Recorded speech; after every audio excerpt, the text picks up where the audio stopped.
for introductions only. So never mind. For those who first time knowing me, I am Associate Professor Dr. Abdul Rahim Rizwan. Basically, I am a Senior Research Fellow from Institute of Big Data, Analytical and Artificial Intelligence, IBDAI, from one of the Center of Excellence in UiTM Shah Alams. But currently, I still teach at UiTM Melaka, Lendu campus. Okay, I've been serving UiTM for 14 years, starting year 2009. Okay, at that time, at that years, I was 25 years old. I finished my PhD at the age of 23 years old. And then I worked for about 8 months as a guru sandaran tak terlatih. It's like guru sekolah or as a teacher at the secondary school. Okay, and then I've been appointed as a research officer under Prof. Dr. Sadiq from Multimedia University from Melaka campus, which is also my supervisor for my degree programs. So that is the place where I received my degrees in international economics. And my master degrees is also in the similar field, international economics, but at University Putra Malaysia. Okay, then I got invited. Actually, I got three job offer. One is UiTM, another one is from UC Putra Malaysia, another one is from UC Technology Malaysia, UTM, Skudai. But maybe some of you already know that UiTM acknowledge master's holder as a lecturer, which means that you can deliver lecturing as well as real, and you will get high pay as compared to being appointed as tutor at the research universities such as what I said just now, the UPM and UTM. So due to the salary differences, okay, and because I'm staying in Malacca, that's why I choose to work. I choose UiTM offers. I decided to take the UiTM offers, and then I worked from 2009, and then I continue my PhD study under Slide in 2014. Which is after 5 years being a lecturer and so on, that focusing on teaching at the same time a bit on research and so on. Okay, and then I create my personal brandings during my studies as a PhD students, and until 2017 until now, the progress of my career is becoming fastest. I got appointment as a associate professor 3.5 years after my PhD convocations. And then next year I will apply for my BK7. Okay, so which means that all this within 7 years of after getting my PhD. Hopefully, okay, insyaAllah, semoga lancar lah. Okay, so maybe there's a tricks why there's so many questions that I get from my friends, my followers, how I manage my time, what are the things that have done in order to make myself very visible and so on. So this is the platform that I'm going to share to all of you, assuming that most of these participant here is a young academics who just joined, okay, academia world, being a lecturer on that need direction. Okay, so I need you all to be positive minded. Okay, this is not the sharing session that we try to look better or we look somehow better than anyone else. No, because everyone have their own strengths. Hopefully by this piece of advice from me, I can open your mind, and you can see that it is really important to make yourself visible. Okay, and this is also in tally with your in your journey to become a full professor one day. Okay, enough with the mukadimah introductory. So you can ask question anytime at the chat, because we're not having much time, only 1 hour and have something. So you can address the question in that chat session, in the chat room. I will go through later on. And of course, we're going to have the Q&A session after I finish deliver my slides. Okay, so now let's look the first slide. Okay. So why we need to increase our visibility? Okay, so yes, if you look into visibility, last time social media is not that um how I say it. We are not using social media much as to promote ourselves, to brand ourselves. at that time. I'm talking about during my years as a degree students, or before I'm joining the UiTM, which is 14 years ago, 10 years ago. Okay. Usually we use social media for a relaxed post about our lifestyle, about our family, about a little bit here and there. Okay, not really about uh, strategizing it in order to help in our career progress.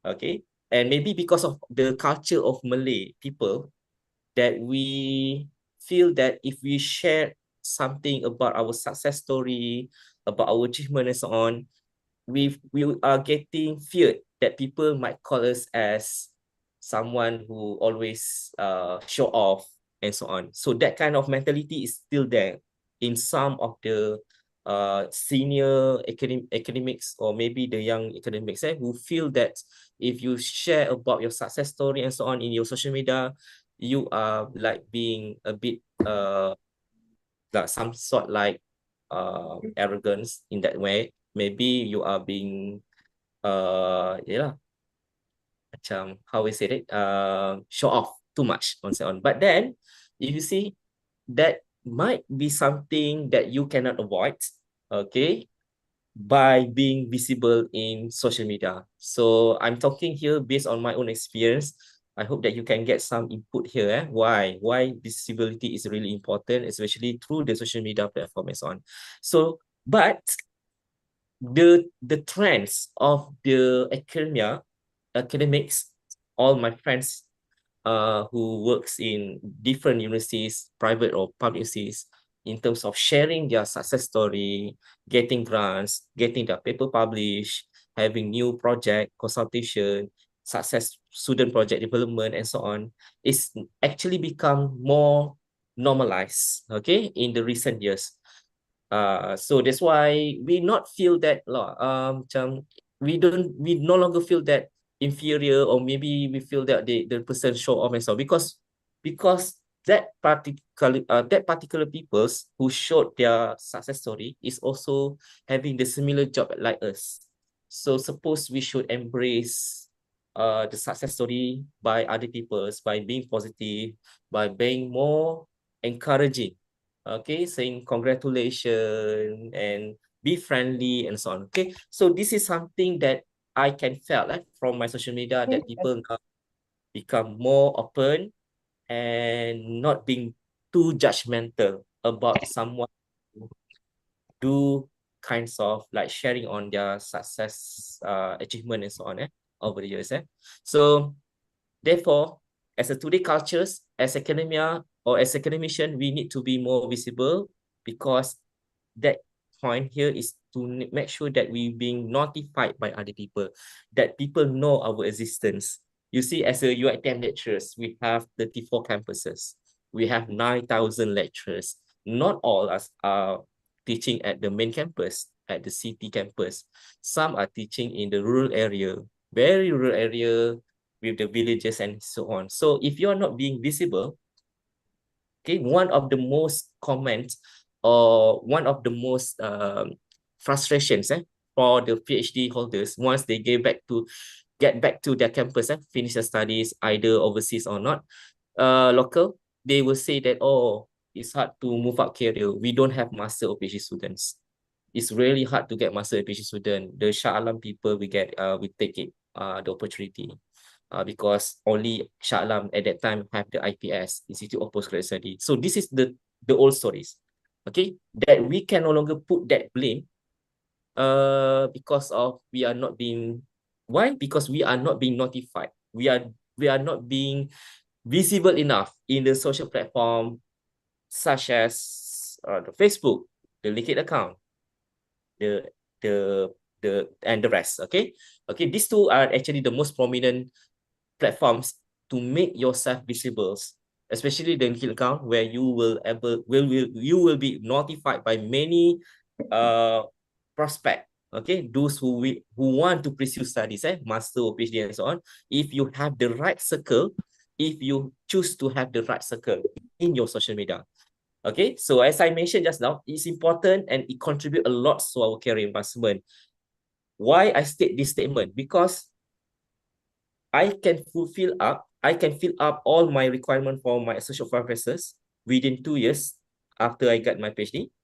And at the same time, for my VK7, within 2 years as well, after I got my first requirement, yeah, next year will be my third year as a associate professor where I can apply for VK7. But there's another one last requirement, which having one PhD student graduated. That one I still have supervision with my 6 PhD student. But the rest is already filled up.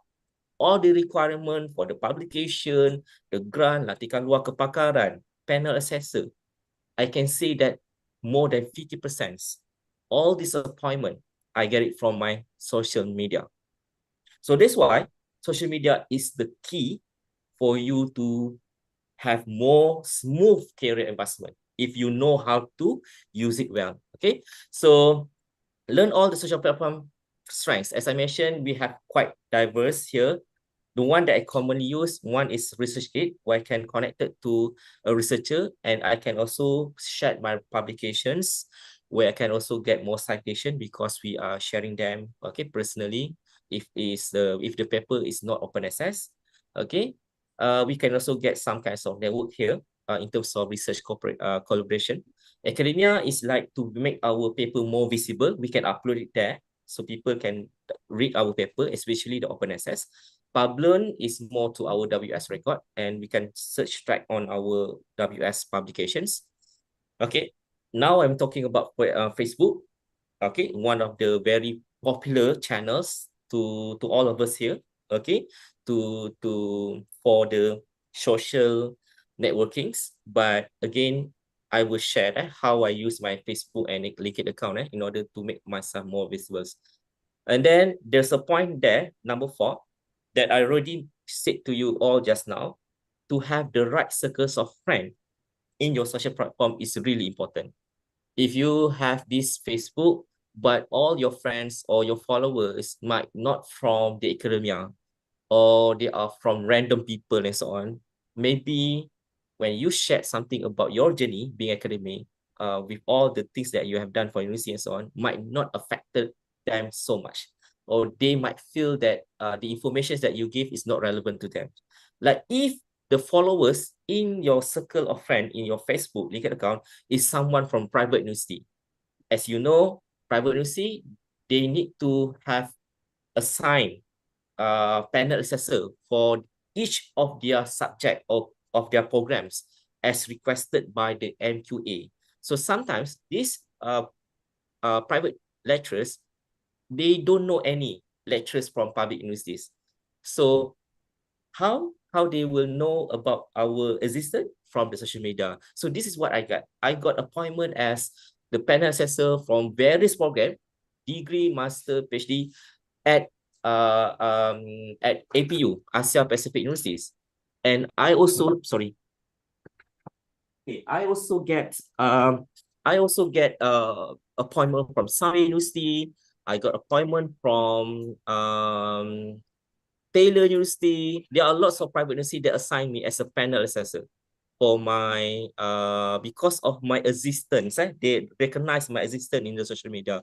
Even I don't know all these people who invited me, but they know about my existence. So they simply PM me, and they said that need someone to assess their courses and so on.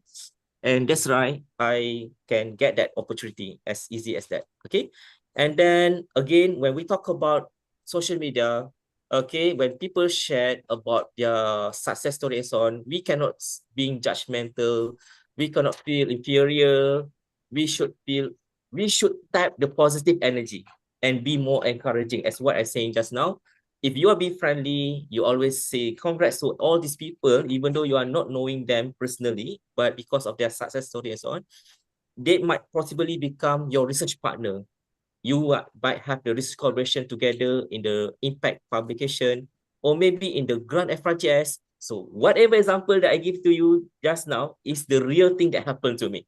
So I'm saying that being friendly is really important, encouraging, and not demotivating these people, because this is what we want to create: a harmony, a peaceful and sharing that positive energy among each other. Okay, so this is all the clear point why we need to be visible. Okay, so now let's move to the next slide. Okay, I will summarize about the followers. Who is your followers? Okay, if you look into the levels of visibility, if you want to be more visible in the context of in your own university or other universities, either public or public university, you can go for Facebook. Okay, Facebook is like more how I say, it's more informal. It can be formal plus informal in that sense. Okay, so it's a good channel where, but the weaknesses is that it will limit your followers up to 5,000, but then there are people who can follow you but not being the friends of you. But again, it still benefits all these people who follow us. Okay, so yes, I'm using my Facebook. Okay, because in this Facebook, I will connected to mostly all my fellow comrades from the UiTM lecturers across the campuses. So that's why every time when I go to a meeting and meeting organized by our main RMC, Research Management Center from Shah Alam, where we are being invited in the similar course and so on, somehow majorities of them we already been connected from Facebook, especially. We know already, we already been encouraging, we already being friend visibly encouraging one another for past few years, and now we are having the chance to meet face to face, and it's not feel weird or it does not feel strange because we know we have that same energy, positive, and so on. So it's easy to make friends. Okay, so Facebook channel is more the relaxed plus the formal things that you can mix together, but it's also a very good and powerful channel to make yourself visible, especially within your campus. Within your campus, within your university campuses, and then you can go for other private universities. Okay, in my Facebook account, my follower, like 80% is academia. And I didn't follow much those final year students and so on. That one, I will go for LinkedIn account. LinkedIn account is world stage. This is the platform for you to be visible at the world scale. Okay, I'm sure that you all of you here know the importance of LinkedIn account. It's a professional platforms that you will link to industrial player, to the all these final years degree student, master student, researchers, the prominent researcher, the VC from across the university, and so on. So actually, the best visibility platform is LinkedIn account. Okay, at this stage, it will be like how I said it, you will get all these kinds of opportunity, the collaborations in terms of research, the collaborations are okay, and then the appointments of visiting scholar, visiting professor, keynote speaker, a research collaborator in high impact journals, funder of the grant, unlimited funder. I got it like 3 people already. One from University of King Saudi Arabia, another one from Indonesia, another one from two from Indonesia, one from Arab Saudi, where the fund is unlimited. As long as I have them in my team, they didn't mind to be the corresponding or the first author, the last author, as long as they have at least 2 people from their side, I can utilize their fund. You can pay for the conference, no, they can pay for the publication fee, 10,000 ringgit, 50,000 ringgit, they have the money. Okay, Q1, Q2, and so on. So this is another huge advantage of being visible. Okay, and somehow you also will get all this opportunity in the forms of grant and so on. Like I have one from Oman, 30,000 euro. He has finished a PhD.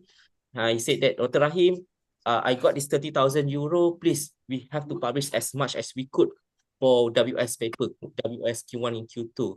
But because I have friend with him for past 4-5 years, I also have his PhD journey. So I have some kinds of, I dare to ask for requests like, can you make my appointment officially?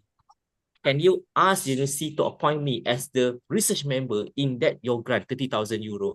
Then, okay, no problems. So you see, you should have that kinds of ability, encourage, you should have this encourage to speak about what you need, what is your things that you want from your potential partners and so on. Okay, so even when I post about Brain 2.0, context of studies, the scholarship 2.0 in my Liquid account, there are some posting I did not post it in Facebook. I know how to make it difference between the Facebook and Liquid account, because Liquid account I follow a lots of final year degree, master student, course, all these people from industry, researcher and so on. Okay, so that's why when I post about pursuing studies, like as I said, my Brain 2.0, you can imagine more than 30 people PM me personally. Some are first class students. They want to have a fast track PhD students, fast track program, PhD program under the scholarship and so on. And these 30, I'm sure that some of them will be my PhD student or my student next year, because I follow up with them. You see, that is the power of being visible. Like we have the right people who follow us. So that's why when we post some things that benefit to them, the information is on, so it's easily engaging with them. So I already have a long list of potential students who want to pursue the master PhD studies under my supervisions, by just through promoting that kind of things, in my Liquid account. And again, because I make friends with a lots of researchers across the world, from India, from Bangladesh, from Pakistan, from Nigeria. Some of them are very, very respectful scholars, top 2% scientists in the world. And they, for some reason, I knew that part of them, they are struggling to find a stable job, because it's not easy to get that kind of stable job in their own countries. So that's why they're always looking for the opportunity as the postdoctoral, for example, okay, or maybe they want to apply as a PhD student under scholarship. Yes, I already have the long list of postdoctoral candidates under my supervision, but I still cannot apply it. I have to fulfill that criteria of having one PhD student graduated next year. So you see, some of them is already top 2% scientists, even though they are not working full time. By sharing informations like job advertisement, the postdoctoral and so on, you make yourself more relevant to them. That's why you are start seeing increased numbers of followers in your account. Like I got my 16,000 followers in my Liquid account within less than 2 years. Okay, when I open up my Liquid account, because I continuously shared my journey with my contents, my achievements, with the strategy how to achieve the achievement. Not only the achievement, because we want to make our content more meaningful. People want to learn from our experience. So if you just say that, okay, I won gold medal award with my team, that's all. Why not you share a bit how you get that gold medal?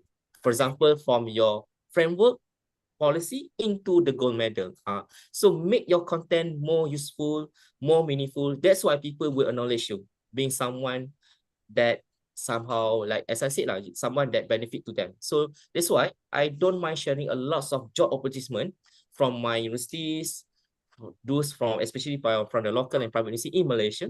And that's why I've been followed more and more by all these people around the world. And some of them already become my research partner. And I break through, published in WSQ1 Q2 journal this year, which actually because of this networking, the opportunity to work with them. Okay, some of them, yeah. So this is about the Liquid account. It's a very powerful tools. You can have a greater networks and more impact appointments, okay, which is benefit to your career advancements. If you look into yourself as a researcher, of course, you can have the research gates or academia. This one, the engagement in terms of communication is lesser, okay, because in this channel we are being a bit more formal. In terms of the conversation is not that formalized, it's not that how I say it, not significant enough. But we can update our paper, we can publish our paper, we can put it there. So in order to make our paper more visible, so the people can cite it and so on. But in terms of engagement, in terms of like having conversations on, this is not the right platform for me. If you want to have this communication and so on, you can go for Liquid account especially, or you can also go for the Facebook. Okay.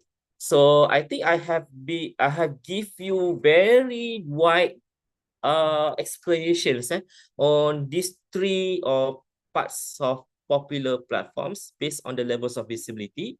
Because as for me, this is how I make myself visible through my channels and how it benefit me a lot from okay, so you can disagree with me. I have no problem because not everyone will have the same thing thoughts on certain matters.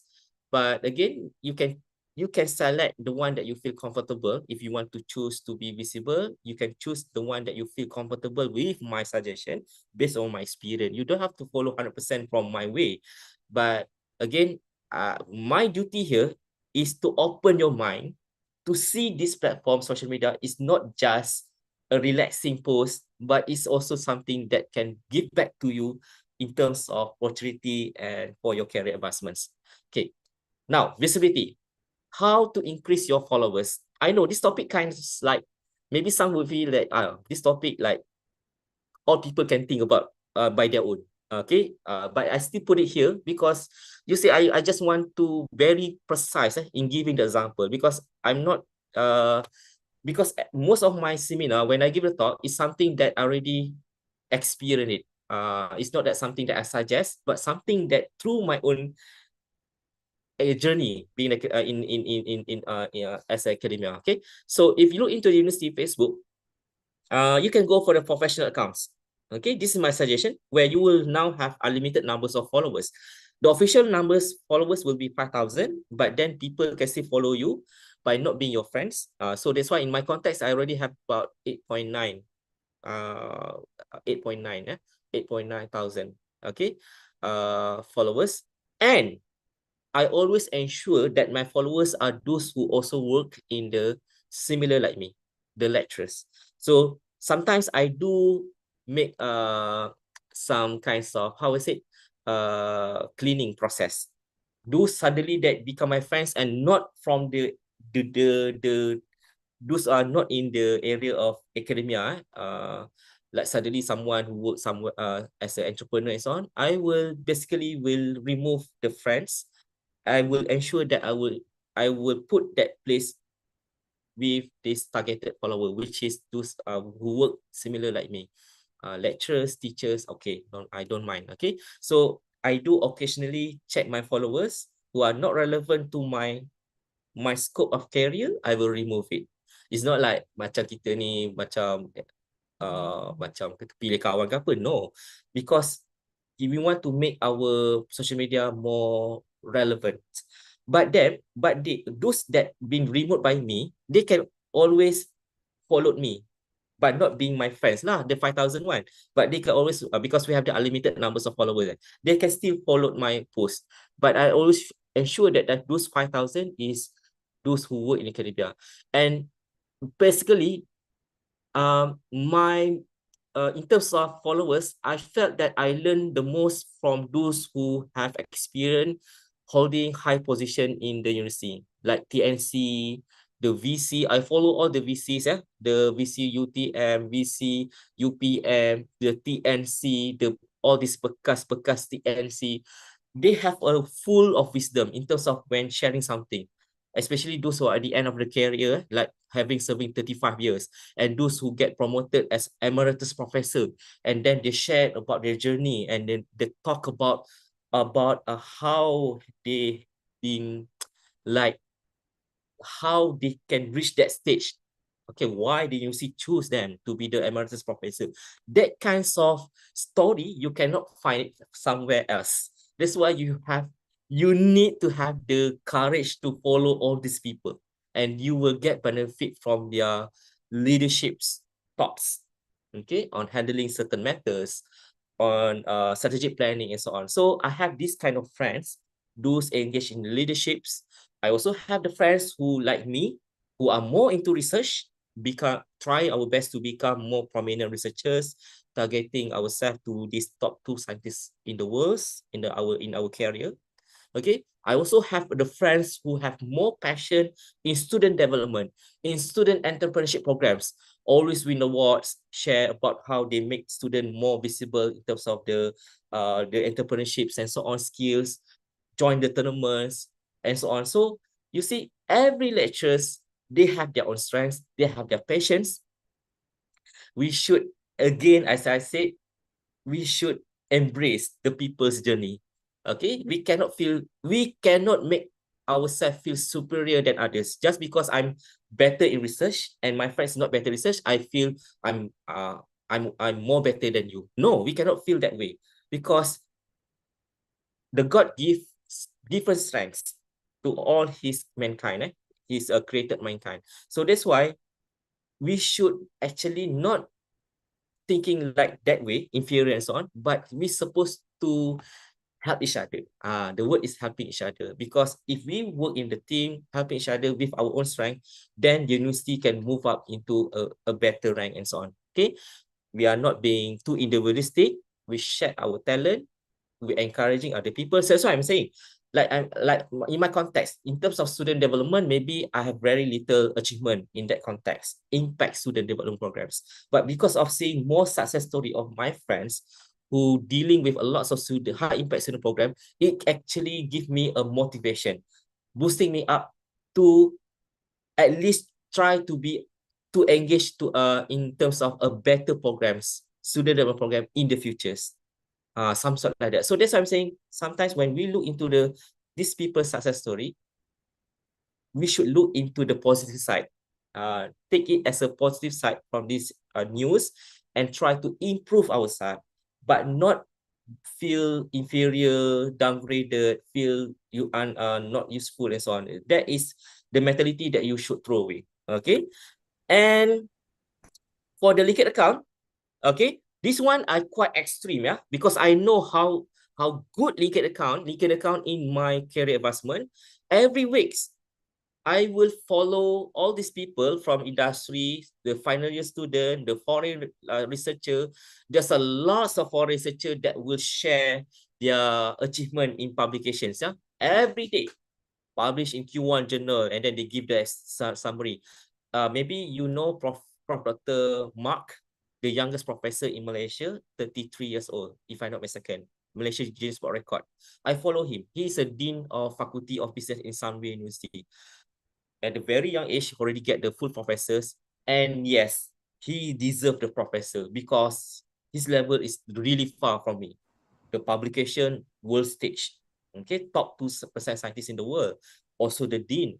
I see that he engaged a lot of program at the Kementerian level, KPT level, engaging people and so on, maybe because of his leadership. So you see, sometimes we feel like we get that kind of energy and we want to make ourselves to be like that in the future. Maybe if I got the chance to have the leadership post in the future, I want to be like him. So looking at his visibility and so on. So that's why we take that positive side from the success story of these people that we follow. So what I'm doing in Liquid Account, every week we have this limit of adding new people. So I will use that limit. I'm not sure how much, maybe 100 people. I will add all these people that I feel that will benefit from my post and potentially to become my student or research partner or industry player with the consultation grant and so on. So due to that aggressiveness, so that's why I achieved quite very fast numbers of followers within only 2 years of the 60,000 followers. And I can see how it helped me a lot in terms of these all appointments. Like keynote speaker, especially nowadays, majorities of keynote speaker is doing by online, right? So you the mark is of course the same with those who go there physically.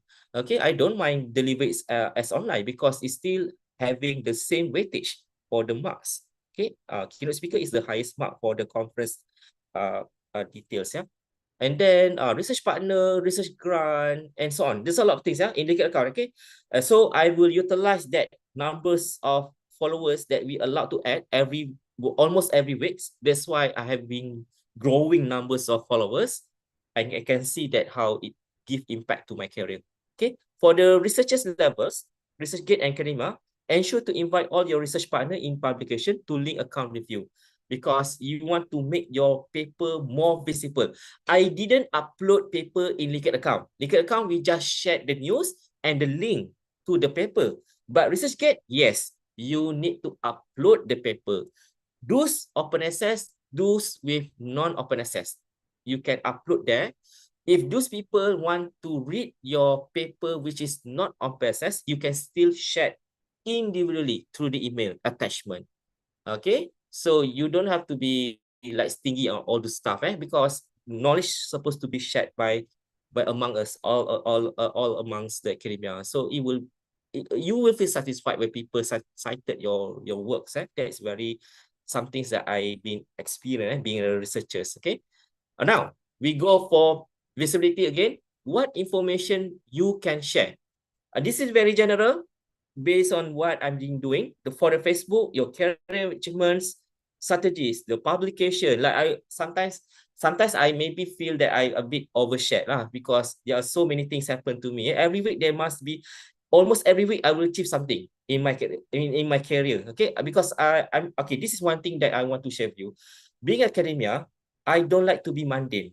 Like for example, mundane in that sense that if you are taking research, if you are taking teaching mode in for your career advancement, and you are not being active enough in other else like research and so on, and then you felt that you are doing the same thing over and over years, over and over again. Teach class, go back. Teach class, go back. You not make your life colorful with all other appointments and so on. So I don't like to be that kind of thing because it will make yourself stagnant. Your progress will be stagnant over the years.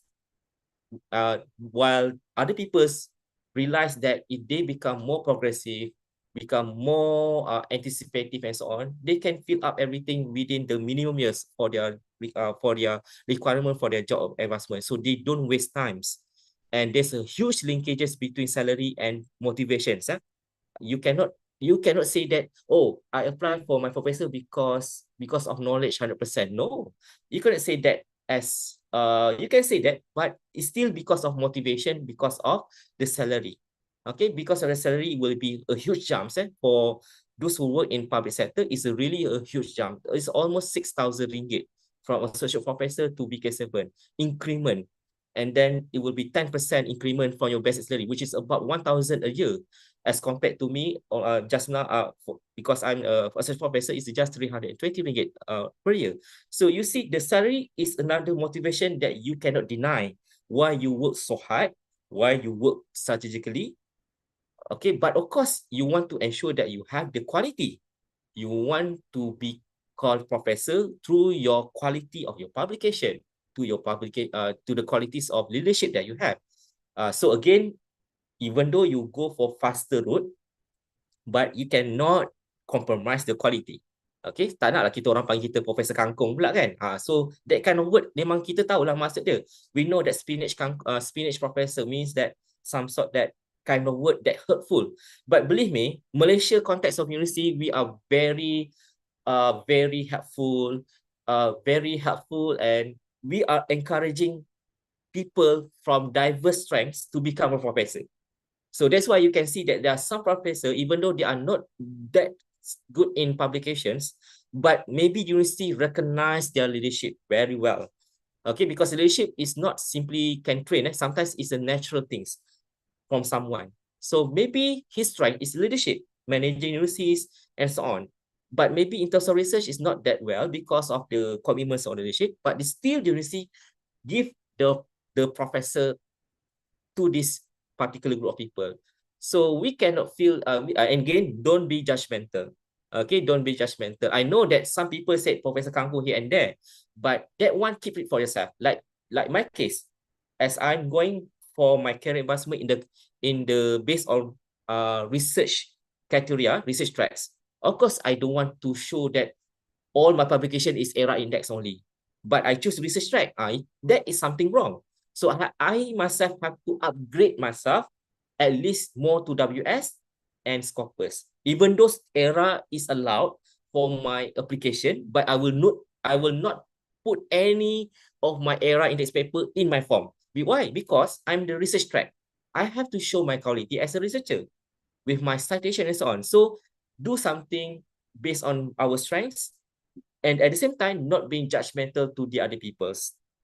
So because please be respect to anyone in our circle of friends, lecturers, those professors and so on, because everyone have their own strengths, and we should basically cooperate together to build up our university to another levels by working together, not by feeling superior, inferior, and so on. Okay, this is really a very important advice. Okay, but again, let's look into this career achievement. I think publication is normal, and even I also do post about my publications news, and then I will put the link as well, so easy for my followers to read. Okay, innovation, okay, grant, receiving grant, visiting fellow, consultation, external appointment, society contribution. This is the things. That's why in my Facebook, if I look into my social media Facebook, when I go for newsfeed, 90% of my newsfeed is about lecturers achievement. These people got grant, these people got student, PhD student pass, this student got here and there. So 90% of my news feed in my Facebook is about achievements of the lectures that I follow. Okay, so as I said, that is the one that I have said in my Facebook, in my social media, because I want to be circled with the right people. But okay, you can sometimes show that some relaxing posts like having picnic with your families, members, to show that you are not a robot, 24 hours working. I do somehow make my Facebook also telling about my kids, a bit about dakwah here and there, because we cannot look ourselves just focusing on dunia, right? Sometimes we need some kinds of a little dakwah, peringatan untuk akhirat juga. Kita letak kat situ lah. Mungkin umur meningkat kan, kita ada sikit-sikit tu kita letak lah mesej-mesej dakwah dekat situ. Okay, this is how, because it's a combination of this kind of post that I put in my social media, in my Facebook. Okay, your post, new appointment, experience, okay, motivational Islamic post. This is what I said, because whatever I put here is totally based on what I've done. Okay, it's up to you either you want to, you feel suitable to follow or not. It's everyone's individual preferences. Okay, now in terms of ResearchGate and academia, or paper that you have published, open or non-open access, this is information that you need to put it there. Okay, for a linked account, this one similar to the Facebook but more professional. Linked account is more professional lah, because everyone there is really formal. The way they write the text is really formal. But you see okay, how about me? I know that everyone is using English in linked account, but I don't care. I will just type it in Malay, because there's a functions of translation. If you want to read my information, you can click translation and you get the information, because I don't want to follow people's way. I'm more comfortable sharing my story, my life in Bahasa Malaysia. So I put it there. Maybe sometimes I put it in English, but majorities of my posts in linked account in Bahasa Malaysia, without feeling pressured by others who really formal, somehow very formal post. I'm not like that. Okay, I'll be more relaxed a bit here and there lah.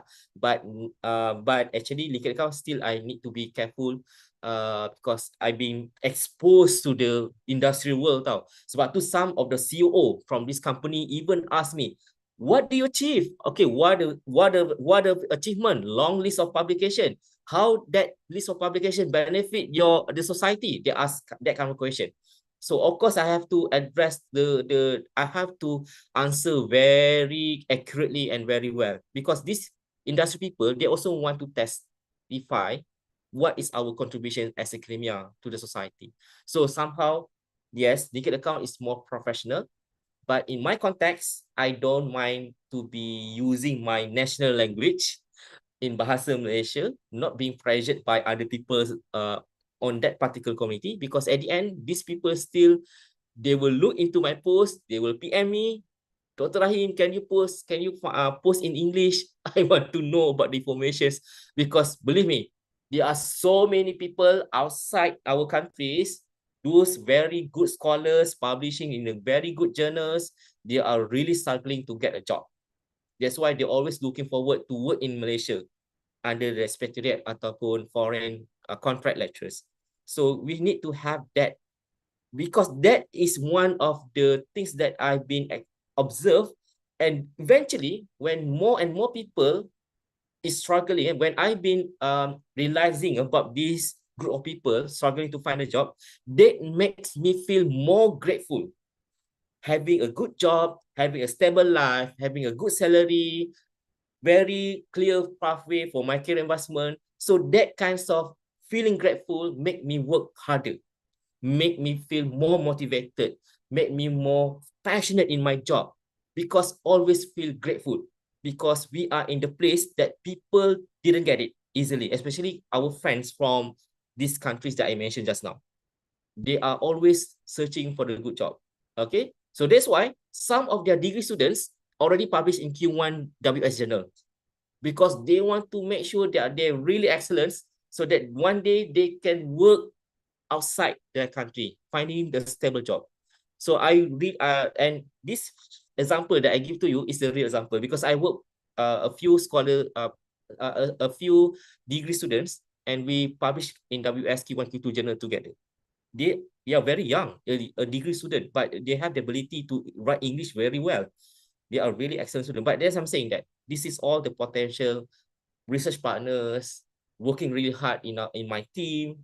Don't delay the job, and very grateful every time when the paper published. They WhatsApp me with a lots of thanks, thankful, notify, and so on. So I don't know. I feel that yes, I know that they are really, how is it? Macam terutang budi lah. They are feeling we are done something great for them, so they are feeling so grateful to have been invited in the team together and so on. That's why these people are all my research partner for a very long period of time, because I also want to witness their success in their career. Okay, and I also shared this news to them if there's opening in the private university and so on. Okay, so this is how I'm using my social media. I've been engaging with a lot of foreign scholars. Now, visibility, benefits of visibility, Facebook, research, invitation, paper, grant, international grant.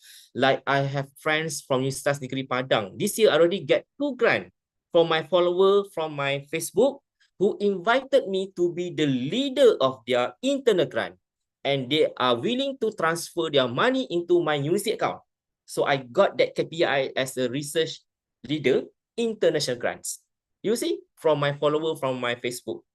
Okay, when we talk about Indonesian context, okay, they have a lot of money, especially all these well-known universities, Universitas Negeri Padang, Universitas Airlangga, Universitas Gajah Mada, Universitas Indonesia, Teknologi Bandung, and so on. They have a lot of money, but they need more talent to be in their teams so that they can publish more high impact journals and so on. So that's why if we have a good records, maybe in terms of the appointments as a visiting scholar, visiting professor, in my context, I have 8 appointments as a visiting professors, mostly from the Indonesia. Through that record, they are really convinced about my capability in ensuring achieving the KPI. That's why they trust me. They agree with my term, transferring the money into my university accounts. And I got that KPI of achieving the international grant KPI. I got the KPI as a research leader in the team. That kinds of benefits, from the followers that you might not unexpectedly to become your team members or your research leader as well. Okay, as an appointment, again, panel assessor, I got a lot from the IPTS from my Facebook. Multimedia University, a period ago, inviting me to check diploma in digital business. My friends, Dr. Mazwin from APU. This is already my 4th years being appointed as the panel assessor, and it's a paid one. Every once a year they will pay you. Okay, and this is another one of the criteria in the forms for your associate professor or vacancy student, where your talent is being recognized by the industry or by the outside the universities, right? So that can be filled up by this point lah. Okay, the appointment. Speaker a lot. I've been deliver a lot of speaker. I don't mind with the payment at all. If there a payment, yes, I get it. If they don't payment pun, Kita apa? okay. It is like amal jariah lah. Like in 2020 is like during the COVID year, I got about 88 appointment as a speaker inside and outside. 88 times, yeah, during the 2020. That is the point I've been more visible, especially in the local universities, because we give a lots of thought, talk about the strategies in publication, innovation, writing, applying visiting scholar, how to apply for visiting professor, all those kinds of things. I will create it into the sharing session that can benefit more lecturers. Like in my post, in my Facebook account, okay, actually I receive a lots of WhatsApp saying thankful to me. A few of my friends got appointment as a visiting professor by following my way. And then they also WhatsApp me saying thankful. They said, thank you so much, Dr. Rahim. I learned because you share everything. Because I will share everything. I will share my document, email, how to propose the program through my WhatsApp. Just everything is there in my WhatsApp. If someone engage me from my Facebook, Dr. Rahim, can I know how to apply, to engage, how to approach to be the visiting professor? What kind of things that we have to write? Okay, I give you contact, WhatsApp me. And then I straight away give all the documents. You can learn all those the way on put up in the letter to construct the activities within the 2 weeks activities. Why we have to share? Because believe me, the more you share, the more Allah will give you back. Ini daripada zaman saya belajar lah, daripada zaman saya buat PhD until now. If you don't be stingy, everything that you have is rezeki, kan? Is something that Allah give to you. But if you share more to other people's, believe me, tak putus-putus rezeki itu. Macam in my WhatsApp group in UiTM Melaka, kami ada WhatsApp group PhD scholar. Ada 52 PhD scholar dalam fakulti business in UiTM Melaka. Kalau saya dah dapat, if I got the appointment as a keynote speaker, and then this organizer said that, Dr. Rahim, we still need another keynote speaker for our coming conference. It is not paid one, but you can ask your friends, you can invite you, or you can ask your friends. Yes, I will share to my friends, because I don't want to take everything, because sometimes sharing is more beautiful. We share this information to our friends in our faculty member, because we feel more better if more people can get promoted. Kita tak nak rasa kita seorang je naik cepat kan, naik profesor apa semua kan. Yang lain-lain tu ketinggalan. Tak ada. Kita tak boleh ada feeling macam tu. Kalau kita ada info-info yang berlebihan, yang kita rasa kita boleh memanfaatkan kepada kawan-kawan kita, share. InsyaAllah, tak adanya tertutup rezeki ke apa ke, Allah will give you more. Tanpa disedari, always there's a people who will approach you with all this new appointment and so on. So this is my advice, okay? So, and yeah, from liquid account, I got a lot of appointment there. Okay, improve the citation from the sharing paper. Okay, and then researcher pun sama lah. Research invitation, improve citation from sharing the paper. Okay, you have to remind me sometimes when I give a talk, I didn't realize the time is move faster sebab jadi baik cakap kan. Okay, visibility do and don'ts. Okay, so this is a big piece of advice from me. List of don'ts. Don't share any internal information, data from your place. Contoh lah, okay, UiTM, Melaka, we have a lots of campuses and we achieve certain KPI together. And then suddenly kita tunjuk UiTM Sabah paling rendah, tapi UiTM ni paling tinggi. Lepas tu kita share. Oh, Tanya, UiTM Melaka paling tinggi. Okay, actually apa yang cakap ni based on my experience I kena tegur. Kita tak boleh tunjukkan data-data macam tu, Kak. Sebab bila kita terlalu beria, when we are feeling so want to share something, niat kita baik, tapi sebenarnya kita macam memberi kesan perspektif yang negatif kepada kampus lain, for example. So that's not good. So I learn from my mistake. Dan mistake ni sampai ke TNC level sampai kena menghadap jumpa rektor pada besok hari because of that sharing information. And I learn my mistake. So that's why anything that emphasize on data achievement, don't share in your Facebook. Okay, don't be like me. Nasib baiklah benda tu tak masuk kata tertib tapi teguran lah dan tak buat lagi dah. Takut tu kena panggil rektor sebab isu macam ni kan. Excited sangat nak share kan. Kita tak tunjuk yang UiTM Melaka tu nombor 1, tapi tak sangka lah UiTM lain tu ternampak kat situ sekali kan. So I learn from my mistake. And then baru-baru ni I see that someone also post like that, tapi bukan individual tapi unit dalam kampus lain. Tapi I malas nak cakap apalah sebab maybe they know the rules kan. Macam kampus lain dia share maklumat tu dan visible dekat Facebook. Rasa macam nak tegur, tapi macam fikir tak apalah, I don't want to be busybody. Mungkin ada orang yang akan tegur lah. I fikir macam tu. Okay, which mean that they show the rank between the campuses. So this is a real example that I shared to you. Don't share something yang internal lah, yang melibatkan data. Sharing your achievement without any other input that benefit to your follower. Okay, basically, this I'm saying, there are two types of things that you can become lah. Someone who just share your success story without any content, or someone who can also share the strategies. Be the second one. You will make your content more meaningful and you can outreach more people. Macam sometimes I do share about GOT lah, about publishing lah. Sometimes I share kat DSG group. Sometimes I share dekat my post. My posting tu memang sentiasa ada lah kat my Facebook. DSG pun selalu I post juga. Dululah. Tapi sebab follow dia makin ramai, kadang-kadang rasa takut pula macam dia punya wider range kan. Saya tak nak terlalu visible sangat. Jadi sebab tu dekat in DSG group I minimize my sharing.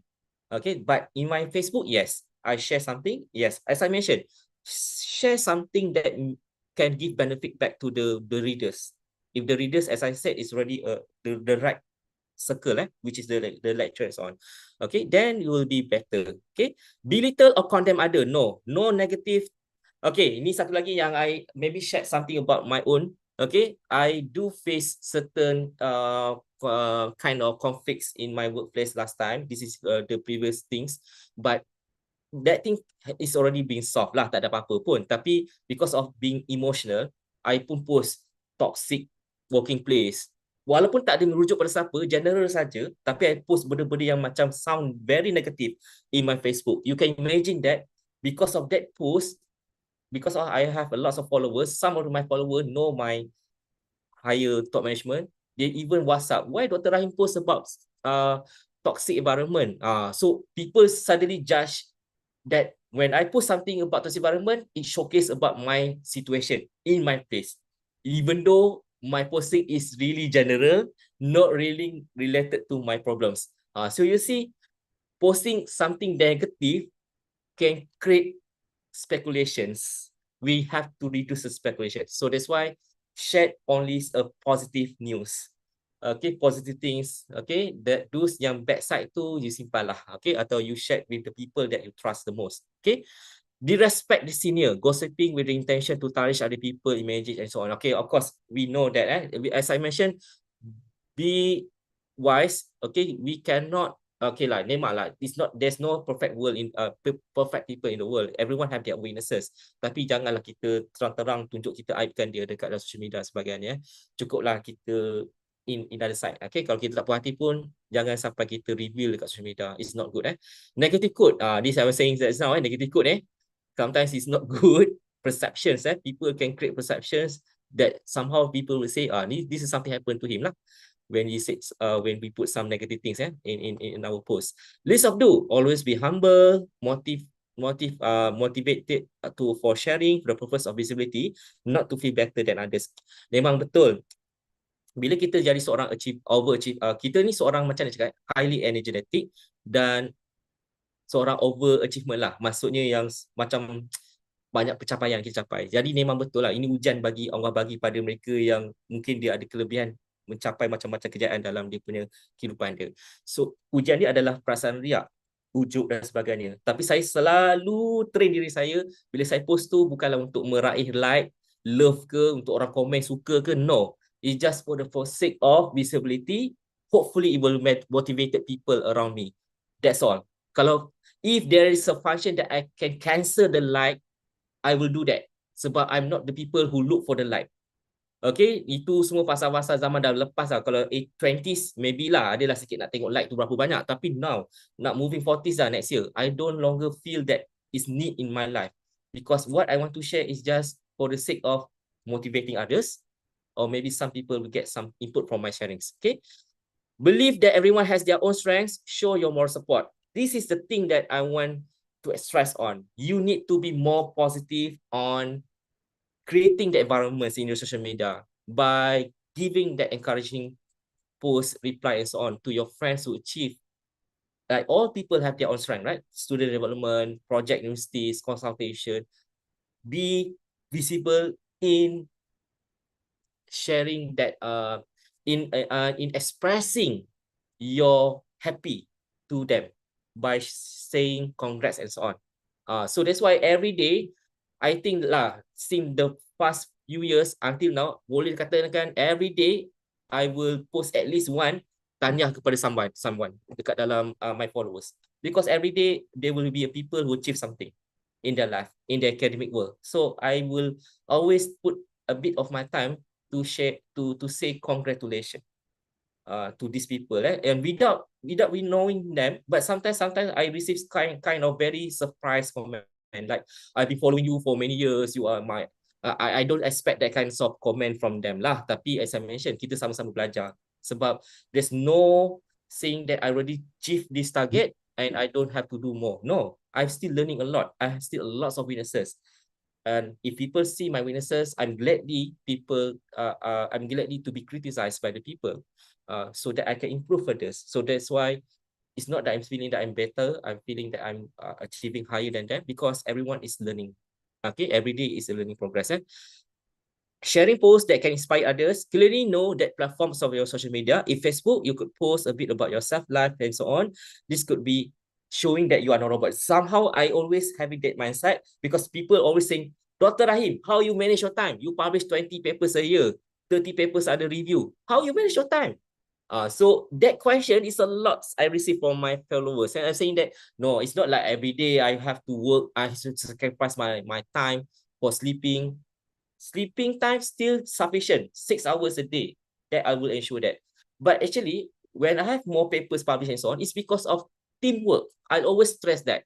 I'm not doing those papers alone. I never, within my past 14 years as a lecturer, I never come up with one single author paper.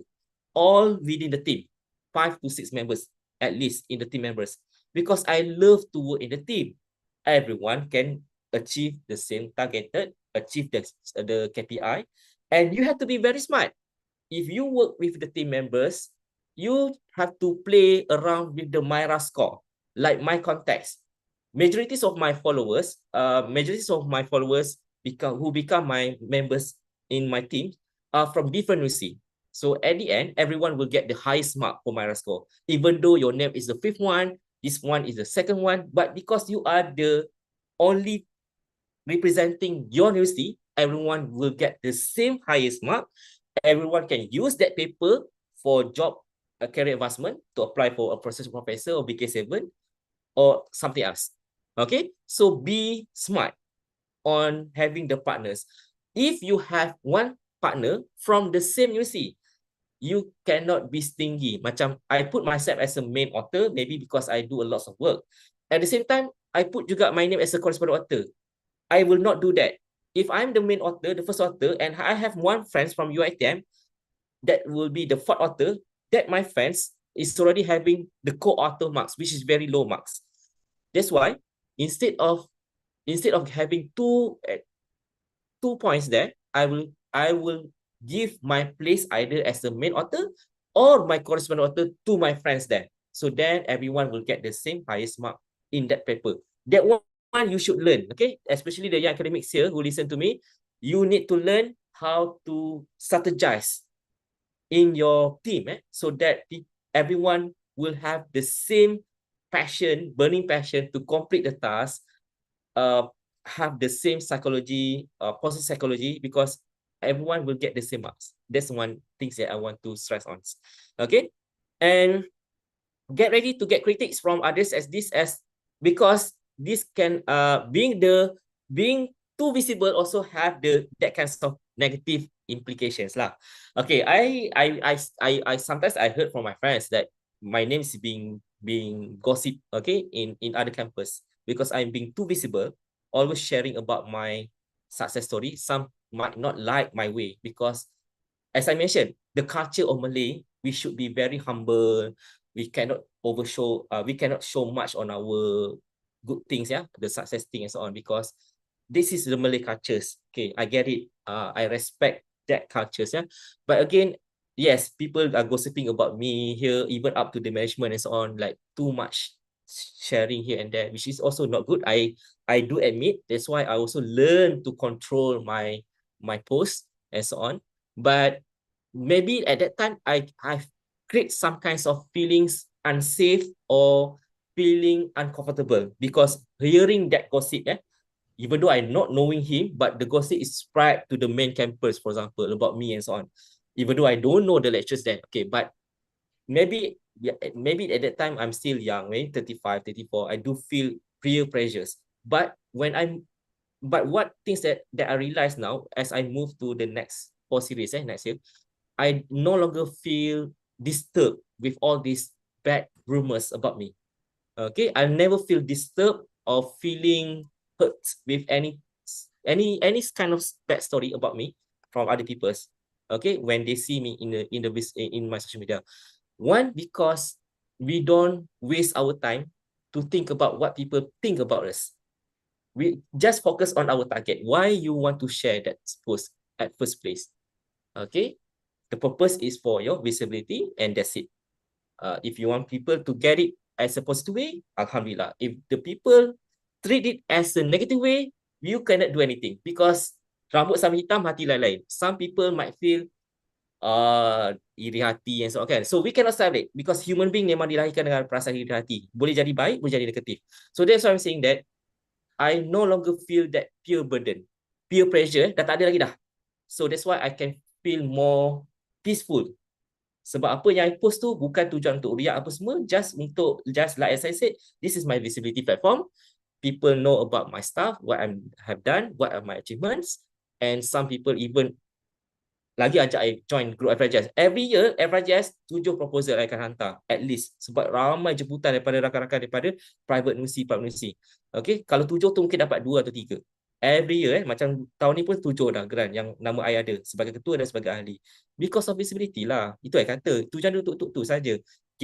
Bila kita ada, once we have a lot of research grant, kita ni sentiasa sibuk tau. Walaupun teaching hour 6 jam je, believe me, I punya masa mengajar walaupun 6 jam saja tapi penuh daripada Isnin sampai Jumaat dengan aktiviti-aktiviti lain.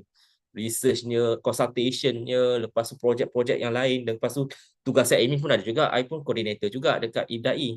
Pegang juga jawatan-jawatan admin sikit sebanyak pun ada juga. So, tak ada masa untuk relax pun sebenarnya. Walaupun teacher hour 6 jam. Tapi kita utilize lah. We utilize the time very well. Sebab itulah semua capai banyak benda tu. Dapat capai banyak skor dan sebagainya sebab kita tak buang masa. We don't waste our time. Okay? Dan saya juga ada satu falsafah dari saya, masa muda kita ni sekali saja. Dan saya selalu diingatkan bila umur 40 kita kena bersederhana dalam bekerja. Sorry, I'm now saying in bahasa when we reach 40s, banyak dah teguran ataupun dalam hadis Nabi umur 40-an kita kena lebih bersederhana sebab kita dah kena persiapkan diri kepada akhirat. Tapi umur 40-an juga adalah umur kemuncak seseorang itu mencapai dia punya maturity. Dan kita pun tahu kisah Nabi Muhammad SAW pun dia dapat wahyu pun pada usia 40-an kan untuk dia mengalas tanggungjawab yang besar. So sebab tu saya fikir umur 40-an ni adalah fasa baru saya nanti akan datang ke arah proposition, ke arah leadership, management dan sebagainya. Mungkin insyaAllah kalau ada rezeki ke arah situ. So apa yang saya usahakan sekarang, all my citation, all my published paper, yang I publish puluh-puluh paper setahun ni kan, ini akan jadi hasil tuaian dia bila I pegang management. Tak perlulah I publish banyak paper. Requirement tu cukup, tapi citation tetap tinggi. This is how I start to judge myself. Penat tu sekali ni, masa zaman-zaman sekarang ni, nanti bila dah pegang management post nanti, insyaAllah in the future, kita tak adalah nak penat semua benda. Kita fokus pada universiti punya pengurusan dan sebagainya. Kalau ada rezeki ke arah situ. Again, sebab I have to say that because bukan nak tunjukkan I ni terlalu ambition nak ke arah situ. Kalau ada rezeki. Kalau tak ada rezeki, tak apa. Because I still believe that I can get my own success, my achievement, my successful story in my own ways. Benda ni masa penyerahan surat di MVT4 dekat online lah. Masa tu saya dapat bersama dia masa zaman COVID kan. Profesor Syafina cakap, Dr. Rahim, you have shown to us that you can move up your career as a associate professor even though you are not holding any management post, high management post. Itu kalau dulu kan orang ada mentality, kalau you nak go for professor atau professor, you kena pegang jawatan dekan apa semua kan. No longer. UiTM, we have the 4 tracks. Kita ada track research, kita ada track pengalaman industri, kita ada track teaching, kita ada track research, kita ada track satu lagi 4 track lah teaching semua tu. So semua tu dah ada strength yang dia advantagekan. So tak perlu nak pegang jawatan besar pun, you still boleh naik you pay career. Kepada profesor pun sama juga. So that's why kalau tak ada peluang tu, kita tak perlu nak rasa apa-apa, rezeki Allah yang bagi, tapi kita create kita punya own successful strategy untuk naik ke atas. So ini saya punya mentality dan saya punya sikap sekarang ni. So saya tak akan tewas, saya tak akan rasa sedih kalau tiba-tiba kalau saya apply tak dapat ke apa ke, sebab saya percaya rezeki daripada Allah bukan daripada manusia. Yang kedua, kalau tak dapat, kita boleh percaya kita boleh berjaya dengan cara kita sendiri. Tak semestinya daripada jawatan pentadbiran dan sebagainya. You can create your own success story. This is my pegangan tau. Antara sebab kenapa saya capailah apa yang saya capai tu. Okay, now I think I have talked a lot about this benda ni about this visibility social media semua. I'm sure that some of you might already know, some already baru tahu. Sebab tu saya minta you all bukakan mind, okay, dengar ni dengan hati terbuka. Kalau tertutup nanti you akan nampak negatif banyak daripada positif. Kalau you buka dengan hati terbuka, you akan nampak saya punya sense yang saya cakap ni sebenarnya ada dia punya essence dia untuk you punya career advancement. Okay. Dan tak salah untuk kita strategize untuk kita punya career advancement. Kita tak boleh dianggap sebagai gila jawatan ke, gila pangkat ke. No. It's so wrong to label people that strategize their career movement dengan benda-benda satu. Salah sekali. Visi-visi kami yang sebelum ni pun, UiTM pun cakap, kalau habis PhD je, masuk kerja balik, you boleh tengok orang kat pangkat dulu. Itu bukan budaya menunjukkan you gila pangkat atau gila nak jadi profesor. No. It makes yourself more directful. You ada direct yang lebih jelas. Sebab nak naik pangkat ni kena ada strategi. Dia ada poin-poin yang penting, yang kritikal, yang you kena capai, yang you kena rancang daripada awal setahun. So kalau you dah buat semua benda and then tiba-tiba terbuka hati baru nak apply kenaikan pangkat, bila you tengok orang tiba-tiba ada dua benda tak capai lagi, you dah kena rangka dan sebagainya. So I'm saying that being strategized is very important. And the power of visualization is also important. You have to see yourself in the next 5 years, what you will become. In the next 10 years, what you will become. And then you have to work hard to follow that visualization that you have. Macam saya memang saya selalu bayangkan, saya berselisih kalau boleh dapat profesor before dalam masa 8 tahun sebelum selepas saya dapat PhD. Itu gambaran saya lah dan I'm working hard for that lah. Alhamdulillah dan memang on track, tapi the rest I put to God's lah. Okay, so tapi kerja kita tak tersasar. Kerja kita ada perancangan. Kerja kita ada satu yang kata tepat dengan kawan-kawan kita yang sama-sama nak naik at the same time. So we don't waste time. Okay, sebab masa kita ni, perjalanan kita karir ni sebenarnya sekejap je. Macam saya lagi 21 tahun. It's not that long sebenarnya. 21 years to serve to the university, to the student, to the nation. So sebab tu saya rasa macam sangat menghargai masa. Ini kata yang saya sebut dalam saya punya poster baru kat Facebook. Menghargai masa menyebabkan kita jadi lebih produktif sebab kita tak nak buang masa kita. Okay, so now how to increase the visibility of our research? I think I will skip this because I'm sure that you already know all this can be done through the platforms that we have that we can easily access there. InsyaAllah citation you semua akan naik lah dengan mendadak. So macam saya lah, Alhamdulillah, strategi saya yang saya kongsi dekat social media, apa yang saya kongsi itu yang saya laksanakan dan saya capai memang menjadi. Macam bayangkan saya start tahun 2009. Google citation saya sikit, 1, 2, 4, 5. Saya start, orang kata nampak kecemerlangan tu sikit lah lepas habis PhD. Itu pun belas-belas, 100. Tapi 3 tahun sebelum ni, yang saya rancang betul-betul, bila saya ubah track research sebagainya, naik mendadak. Tahun ni naik paling tinggi lah 550 citation, 567 citation. Tahun ini saja mengalahkan 10 tahun yang lepas. Kadang-kadang kan kalau saya tengok kan, alangkah beruntungnya aku kalau daripada awal tahun aku kerja kat UiTM ni, aku dah ada this mission macam ni dah. Aku dah nampak jalan macam mana nak strategize untuk citation tinggi, macam mana nak go for high impact publication, kena ada rakan-rakan daripada follower research daripada luar. Benda ni terfikir tau. Sebab 10 tahun tu macam kita tak betul-betul menunjukkan potensi diri kita. Tapi betul lah, perjalanan tu Allah dah tetapkan. Kita ada masa sekali je, linear line. So saya tak akan mengingatkan, saya akan lihat yang lepas tu sebagai suatu yang peringatan kepada saya bahawa we have future yang kita kena fikirkan, yang kita kena buat yang terbaik untuk kita capai target kita lah. Macam arwah bapa mentua saya pun pensyarah juga di UKM. Dia cakap dengan saya lah masa zaman PhD tu, dia kata by end of the career kita boleh simpulkan you have lived your life to the fullest. Apa maksudnya kalau jadi seorang pensyarah live the life to the fullest? Saya nak bayangkan kehidupan saya sebagai pensyarah, pergi overseas, present paper, pergi lawak macam ni, saya pergi Perak kan, jumpa dengan stakeholder untuk buat plan perancangan bandar pintar Manjung 2030, nanti akan dibukukan. Lepas tu kita ada projek-projek yang lain, kita ada research impact, kita pergi sana sini, travel around the world, travel di sana sini. So saya nampak hidup saya sangat colourful sebagai seorang pensyarah by the end of the career. Tapi kalau you choose hanya fokus pada kelas, pergi baik-baik kelas, itu je lah you punya memory dengan student yang you ada lah, of course lah. Itu yang you choose kan. Tapi kalau you nak more, you have to like that, like I said lah. Live your life to the fullest. Embracing everything yang you have. Okay, now. So, a bit yang ini tak ada apa pun lah. Sebab saya tahu masa buat sekarang. Dekat 4:30. Okay, so this is my Facebook. Ini macam post lama lah, sebab saya just nak bagi tahu lah, contohlah quote yang positif. Okay, kita share. Okay, saya share sedikit dakwah. Yang ni saya dapatkan daripada PM Dr. Jassi Sulong. Saya takkan berhenti quote dia. Saya sangat suka dengan post PM Dr. Jassi Sulong daripada USM. Rajin dia buat hadis, setiap hari dia post. Setiap hari saya dapat kat WhatsApp group, saya akan kongsi. Dan saya akan tag nama dia lah, sebab hasilnya daripada dia. Satu peringatan pada kita lah dalam kita mengejar duniawi ni, kita kena ada ingat juga elemen-elemen akhirat kan. So post pun ni saya suka baca juga. Lepas tu saya jumpa pelajar PhD ni, ni pun dah top 2 scientist in the world daripada UTM. Okay, pensyarah kontrak sekarang ni, kawan-kawan lama daripada zaman dia buat masa, daripada zaman saya buat PhD, baru berjumpa selepas 6 tahun dekat social media. Padahal duduk Melaka. You can imagine that. Lepas tu dah ada perancangan kat kolaborasi. Saya pun inspired by him. Dia publish 10 WS paper last year. Lepas tu saya cakap dengan dia, Doctor, I will follow your step. This year, I will publish 10 WS paper. Alhamdulillah. Betul, saya dah capai 10 paper WS Q1, Q2 dan sedikit Q3 tahun ini.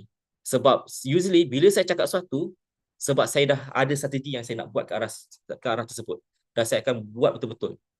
So sebab tu saya cakap, bila kita berkawan dengan orang yang ada impak yang lebih positif pada kita pun akan jadi lebih positif dan kita pun akan jadi lebih passionate dengan apa kita buat. So saya suka buktikan apa yang saya cakap bila saya dah cakap kepada orang tertentu lah. Okay, papers, okay, and then ini macam saya post kat Facebook, macam mana nak apply visiting professor Zamalah ni, markah tinggi kan. Even nak naik profesor madya pun kena ada Zamalah, macam kawan saya. Even bukan kawan saya punya own supervisor, main supervisor, PM Dr. Noor Asmat. Dia PM saya, Doktor, tak dapatlah profesor madya, terkurang satu Zamalah. Ajar saya macam mana nak apply Zamalah. Saya punya own supervisor. Macam ni doktor. Pak, sudah dapat. Alhamdulillah. Saya dengan dia naik pada tahun yang sama sebagai associate professor. Saya pelajar PhD pertama beliau.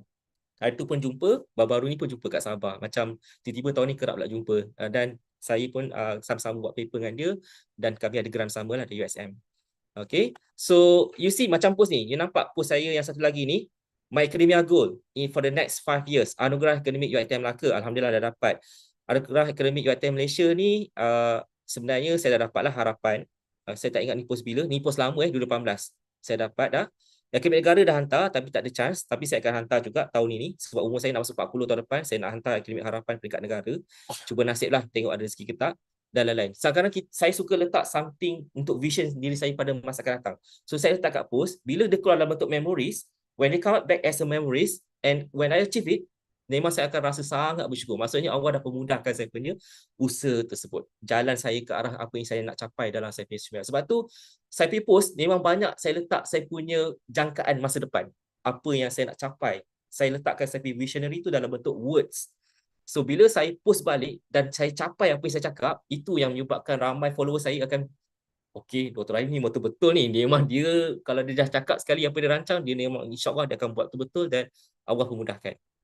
So itu benda yang saya nampak lah daripada circle of friend yang selalu nampak saksi kepada perubahan yang saya buat lah dari segi pencapaian demi pencapaian tu. Okay, ini adalah daripada Liquid Account. Okay, Liquid Account. Saya share about career sebagai professor, sebagai pensyarah kita kan, daripada VT1 sampailah BK7, BK6, BK5, Profesor Ulung apa semua kan. Sebab sometimes some people they not realize about betapa banyak lagi stage kita kat atas tu. Emeritus Profesor Ulung apa semua kan. Tapi of course lah, I'm not aim that high. Tapi dapat grade B pun dah macam bersyukur sangat lah kalau career kita kan. Tapi yes, clear with our path. Seronok yang jadi pensyarah ni sebab dia ada tangga yang banyak kat atas. Dia macam, bukan nak kata MLM lah, tapi macam rasa macam jauh lagi kita boleh buat dengan kita berkarya, yang kita boleh capai level yang kita nak, yang kita cuba nak capai lah. Tapi yang saya tahu for BK5 dengan BK6 itu latihan itu adalah invitation, by invitation. Dia bukan kita isi borang lepas tu dia bukan. Dia by invitation by KPT. Contribution kepada university development kena sangat besar. Sebab tu siapa yang dapat BK5, BK6 ni adalah dus yang pegang portfolio leadership. Majority yang saya nampak lah. Dia pegang jawatan besar dan dia ada buat satu yang impact kepada universiti lah, management post.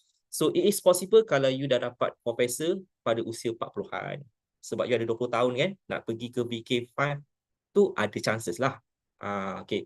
So this is things yang I share dekat LinkedIn account yang mana follower I pun dekat sini akan ni contoh lah. Yang ni dah 2 kali dah invite sebagai keynote speaker. Okay. Invite through daripada PM je. Dan sebenarnya banyak lagi. Yang invite saya sebagai external examiner untuk PhD thesis pun banyak. Daripada Lingkok Wing, daripada Brunei, saya dapat lantikan daripada Brunei pun 3 kali dah pemeriksa thesis. You can imagine that saya sebagai pemeriksa thesis dekat peringkat IPTA tak boleh lagi sebab saya tak ada pelajar PhD main sebagai main yang dah graduate. Yang saya ada hanyalah 2 pelajar PhD sebagai core. Tapi kat IPTS, they don't have to follow that MQA punya syarat. Sebab tu saya dah 17 dah. Saya dah jadi external examiner PhD thesis daripada universiti swasta dan luar negara. Lantikan itu semua saya dapat daripada LinkedIn account. Okay, daripada India pun dah makin banyak, tapi India ni macam untrusted sikit lah because macam Chennai apa semua dah isi borang lepas tu senyap je kan. 2 tahun macam tak ada apa-apa cerita. So macam risau juga dia manipulate sampai borang ke. Tapi again, you can get it daripada LinkedIn account. Banyak lantikan-lantikan luar ni. Okay, now, okay. Okay, masa kita. Alright, but bila kita because I do talk a lot about visibility and so on. Okay, there's something yang I would like you to focus on, which is your CV. Please put your time to polish your CV up to the points that people, when see your CV, they will say, wow, what an impressive CV. You can imagine that every time, boleh dikatakan hampir setiap kali bila saya email saya punya CV dekat universiti luar untuk tanya peluang sebagai visiting scholar, si profesor, majority akan balas what an impressive CV. Maksudnya apa yang saya dah gunakan masa saya, ketelitian saya untuk CV saya itu memang betul-betul berkesan. Okay, so pada siapa yang dah kenal saya, yang dengar talk ni, maybe you know CV saya ni memang saya dah share, dah 5,000 orang dah pakai, 5,000 pensyarah, 5,000 guru dah pun download saya punya CV untuk tujuan career advancement dan sebagainya. Sebab sangat detail, komprehensif, dan this actually the best ticket to sell yourself, your CV. Orang nak confident, nak tengok you sebagai calon untuk visiting scholar, visiting professor, untuk sebagai ahli geran apa semua, dia orang akan tengok you punya CV. Sebab tu CV kena betul-betul detail. Okay, so this is the one yang saya highlightkan. State your important background, teaching supervision kena ada, markah daripada SUFO analysis saya letak juga, grade yang dapat daripada setiap semester. Itu pun tak ramai yang letak sebab dia orang ingat teaching score tu tak penting, tapi for me it's important because itulah package kita sebagai pensyarah lengkap. Kita ada teaching dan kita ada research dan lain-lain. Okay, dan lain-lain lah, geran dan sebagainya dan honest. And then you need to also have the short version and infographic versions. Ini CV saya punya link dalam bentuk words. Nanti kalau you nak download, nak pakai saya punya CV ni, 80 muka surat CV saya ni, you boleh guna saya punya CV ni untuk modify lah mana-mana patut. Tapi dah sangat detail lah. Semua benda ada kat situ. Daripada inovasi, latihan dalaman, latihan luaran, you can get my CV from this link. Saya dah letak kat Google Scholar. Yang ini memang saya share kat social media pun, ramai download. Okay. Infographic CV. Okay, infographic CV ni satu page lah. Yang ni saya punya infographic CV. Semua saya buat sendiri lah. Saya guna PowerPoint slide punya design. I create my own. Masa ni saya nak apply for Semadia lah. Saya letak satu infographic CV. Saya minta izin lah kalau Dr. Fatimah ni saya ambil kat Facebook dia, saya tak minta izin lagi. Kalau dia dengar, kalau tak dengar, saya nak bagi tahu. Yang 3 orang lagi ni saya baru ambil tadi kat Facebook. Saya tak sempat nak minta izin. Tapi untuk tujuan kebaikan okay. For information, infografik CV ni pun menarik lah kalau kita ada bersama dengan kita punya comprehensive CV. Yang mana memanglah halus tapi dia macam satu page lengkap semua ada.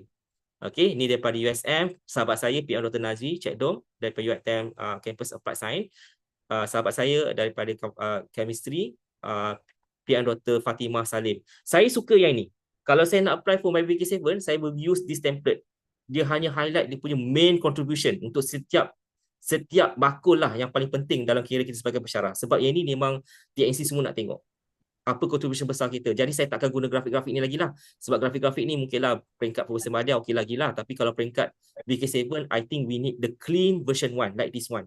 Only highlighted the most important ataupun the largest contribution yang kita buat pada universiti. Jadi Dr. Fatimah punya post ni pun, dia post dekat Facebook dia, dia share about this CV, infografik CV yang saya percaya ni memang sangat-sangat useful. Okay, yang lain-lain ni okay, bagus juga, ada design dan sebagainya lah. It's up to you. Okay, you can send, you can ask, you can get these services to others to create that for you, ataupun you boleh buat sendiri. Tapi again, saya said, yang saya paling suka sekarang ni adalah Dr. Fatimah punya infografik CV sebab clean, nice and precise. I will have this one in future. Okay, tapi yang ni saya maintain jugalah, yang infografik ni. Okay, saya cakap tak berhenti, saya risau you all boleh follow ke tak boleh follow ke. Dengan kat Pulau Pangku ni saya tak tahu lah dia macam mana. Sekejap.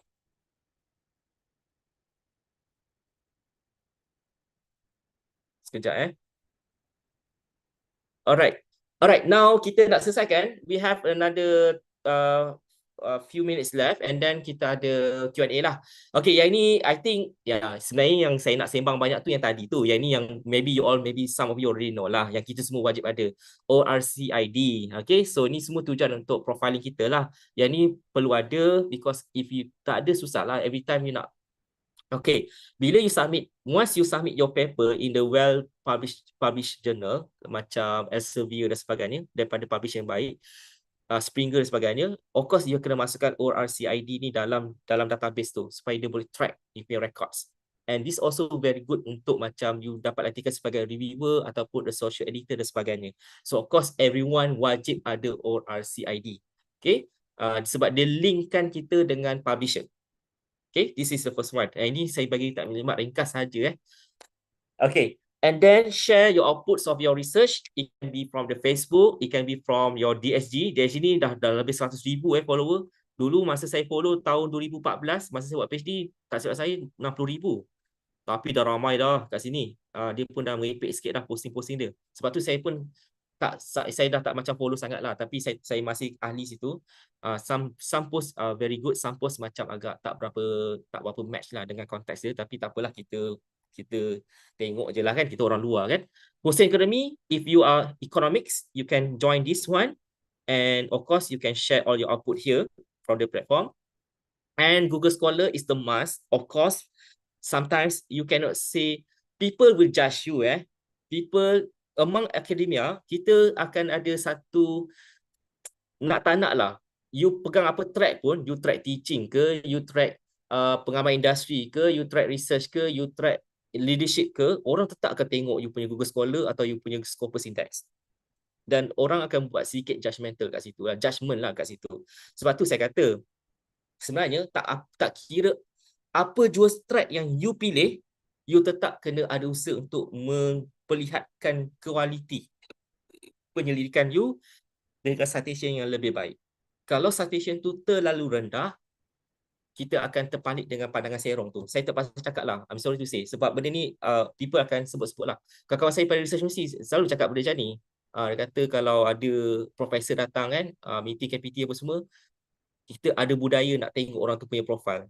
Kalau citation 100, tapi dah profesor, you know lah apa pandangan kita secara tak langsung. Walaupun dia hebat kat leadership ke, dia hebat kat pengamal industri ke, tapi kalau tak ada kekuatan kat research langsung, tetap tak boleh memberi satu keadaan yang package yang lengkap lah kita sebagai seorang pensyarah tu. Sebab pensyarah ni dengan research tak boleh berpisah. That symbolize kita punya profess dalam specific knowledge yang diiktiraf dunia dengan citation dan sebagainya. Sebab profesor tu adalah more to kita punya academic research punya achievement yang sepatutnya lah, tapi universiti kita sangat baik hati. Dia acknowledge dari segi semua bentuk. Leadership pun dia acknowledge sebagai profesor, pengamal industri pun dia acknowledge sebagai profesor. Ini universiti kita lah. Okay, tapi tak apa, kita terimalah dengan apa definisi tersebut. Tapi nak tak nak, publication, citation, tetap kita kena usaha pertingkatkan. Sebab kalau tidak, kita akan tetap di label dengan spinach profesor ke ataupun profesor tanpa publication seperti mayat. Sekarang dah keluar macam-macam dekat news kan. Yang baru-baru ni macam mayat lah apalah. Saya tak sebut ini daripada news. Tapi as I said, apa jua yang keluar statement-statement macam tu untuk diri kita. Macam saya lah. Saya tak nak one day orang panggil saya macam tu, sebab tu saya bekerja keras sekarang. Saya tingkatkan saya punya quality research, citation and so on, because people will not judge me as I that. Tapi benda ni terserah pada masing-masing punya hala tuju dan perancangan. Okay? Masing-masing ada kekuatan dan kekurangan diri lah yang kita kena faham kat situ. Okay? So engaging the social media community is already been explained to you in details. ResearchGate pun telah details. Academia pun ada di sini. Mendeley not really. Saya kurang sikit Mendeley ni sebab saya pakai dulu khas untuk record my put my publication and put all the journals lah for the references for my thesis writings. Okay, so actually that's all because I need to stop here because I want to hear Q&A from the audience. Okay, thank you so much. Kita buka kepada sesi soal jawab. So any question from participant?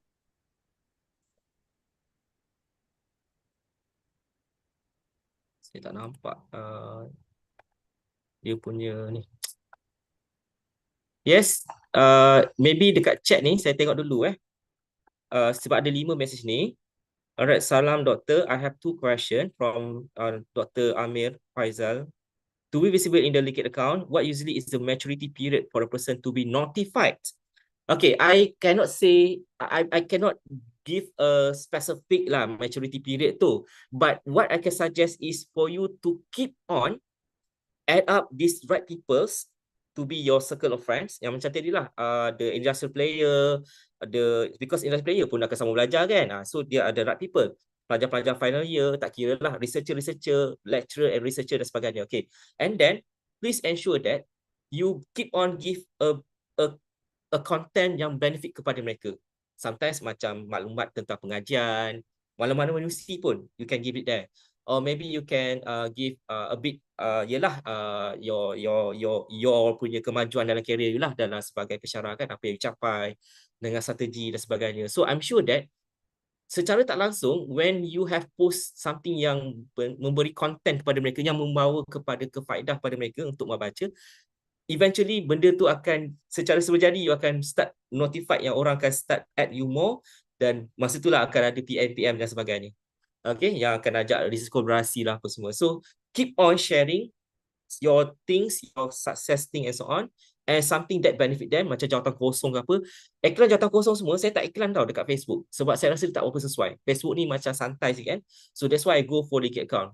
Dan ramai sebenarnya orang yang akan view saya punya iklan jawatan kosong tau. Setiap kali when I advertise the job punya jawatan, lebih daripada 4,000 views. Tapi komen tak ramai, tapi yang views tu ramai. Sebab mereka ni memang alert dengan jawatan-jawatan. Dia orang memang cuba nak cari kerja lah, especially yang luar tu kan. Okay, what is the rule of thumb particularly to be visible indicate? Okay, rule of thumb maximize the followers by adding up more of the followers at each week. Ambil masa sikit untuk you sendiri add mereka tau, sebab eventually mereka akan follow you. Dia tak sama macam Facebook lah. Yang ni memang kalau you follow, selalunya orang tu akan follow balik lah. Sebab tu senang dapat numbers of higher followers. And then rules of thumb again, as I said, situ memang lebih professional, but it's up to you. As I mentioned, in my context, I memang kurangkan gambar-gambar yang tak berapa professional lah. Once in a while, I do put gambar-gambar pakai t-shirt apa semua kan. Sebab saya compile kan dengan aktiviti saya. Tapi jarang. Sebab saya tahu linked account tu, there are so many professional there. Jadi macam kita limitkan lah yang those yang seems unprofessional. Okay, but if you confidence you are well with English, you use the English. Sebab they are using a similar formats of announcement. Every time bila ada orang publish paper in the good journal, saya dah nampak dah format cara dia announce tu lebih kurang sama je ayat dia. Saya tak rasa diorang pakai ChatGPT pun ayat tu, tapi ayat dia tu terlalu formal yang saya tak boleh nak ikut. I use my own way when I announce that my paper has been published. Cuma sometimes I got that advice can you please at least summarize your study in your post so that people can read from the summarize of the point, and then if they are interested, they can click for the paper. So ada orang tegur saya macam tu, tapi saya tak rajin lah nak summarize. Kalau rajin kita letak je lah abstract tu. Sometimes tengok pada kita punya effort kat situ kan.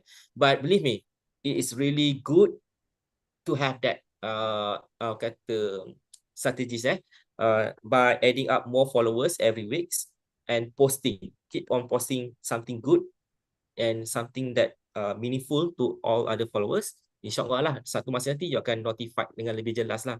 Tapi sebab tu kita kena juga publish, kita kena juga tunjukkan publication kita, grant kita yang kita dapat. Sebab itu antara indikator kepada kita adalah researcher level yang macam mana. Lepas tu kita punya trend citation, Google Scholar tu naik berapa banyak. Usually I do have that address that things. Okay, thank you so much kepada Mr. Amir. Now, hi Prof, how you handle feelings of insecurity, low confidence to post information in social media, like thinking that they are expert in share, so why even we bother? Sometimes they are feeling like we are the only genius, everybody is idiot. So how you control that? As I mentioned, okay, this thing I already have mentioned to you. First, you have to know that everyone have different strengths. Allah give different strength to all of us, and actually with different strengths, we're supposed to work together, saling melengkapi lah, and then we can have a better impact. So that's why we cannot feel that we are better than other people. We have to train ourselves that everyone have their own strengths, have their own things that more powerful than us. So that's why by feeling that we are at par with everyone else, that can curb the feelings of we are more superior, we are feeling better than the rest is idiot. No, essentially you have to ensure that you don't have that feelings of superior. Okay, and then like low confidence to post information on social media. So you are okay. I think sometimes when this low confidence also interrelated with your personality lah. Okay, maybe you are introvert or something like that. You are not feeling you are not feeling good, or you are not feeling comfortable to show about your things, your life in social media. So this one is hard lah for me to how I said it to urge you, because I cannot change the people's personality. All I can say is that this social media is proven able to help your career advancement if you use it in the right way. But of course, with the certain rules that I mentioned just now, and how you need to set your nawaitu, which is your intention, okay, and how you want to, how I said it, the posting is more to give a motivation. It's a motivation to all, not to upgrade, not to angkat baku sendiri much. Lebih kepada nak motivate everyone je. We have to change, we have to train our mind like that. So yes, we are normal human beings. I cannot say that I tak pernah rasa proud with my achievement. I do feel that, and memang banyak istighfar lah. Kalau kita ada perasaan macam tu, kita cepat-cepat istighfar sebab kita tahu bukan kita hebat, Allah pemudahkan. Nothing to do with kita hebat. Semua ni Allah pemudahkan. So sebab tu dalam kita banyak berkongsi juga, ingatlah sebenarnya benda ni semua dipudahkan oleh kerana Allah Ta'ala, bukan sebab kita yang buat semua kita berjaya. So train to make ourselves humble. Okay, sebut pasal being humble, is this something yang the cons yang boleh dapat lah daripada being visible.